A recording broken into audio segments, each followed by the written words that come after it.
நீங்க இந்த போட்டோவை பாருங்க, சௌந்தர்யா வந்து அன்ஷிதா மேல கை வச்சுதான் இருக்காங்க. ஆக்சுவலா ராணுவ சொல்ற மாதிரி ஆஷ் மூமெண்ட்ல வந்து கை வச்ச மாதிரி தெரியல.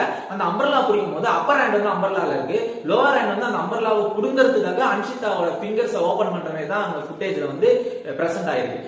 சௌந்தர்யா வந்து ஒரு ஆஷா தான் பண்ணாங்க, அவங்களுடைய நடந்து வந்த விதமே வந்து கொஞ்சம் ஆஷா தான் இருந்துச்சு. ஆனா ராணுவ பில்டப் பண்ண அளவுக்கு ஆஷா இல்ல. இருந்தாலும் ஆஷா இருந்தது சௌந்தர்யாவோட தப்பு தான், ராணுவ அது ரியாக்ட் பண்ணதும் தப்பு தான். மஞ்சரி வந்து எல்லாத்தையுமே நார்மலைஸ் பண்றாங்கன்னு தான் நான் நினைக்கிறேன். ஏன்னா வந்து ராணுவ கை நீட்டும் போது ராணுவ கை நீட்டு தப்பு தான், அது நீங்க வந்து ஒரு மேனேஜரா காம ஆன் பண்ணிடணும். நீங்க என்ன பண்ணீங்க, திருப்பி தட்டி விடுறீங்க, அது அடிச்ச கணக்கா தான் வரும். இதே வந்து ஒரு பையன் பண்ணி தான் ரெட் கார்டு கொடுத்து அமைச்சிருப்பாங்க. இது மஞ்சரி பண்றதுனால அது நார்மலைஸ் பண்ணி அப்படியே விட்டுருவாங்க. இதை வந்து எப்படி நம்ம அக்செப்ட் பண்ணிக்க முடியும் அப்படின்னு அன்ஷிதாவும் சப்போர்ட் பண்ணாங்க.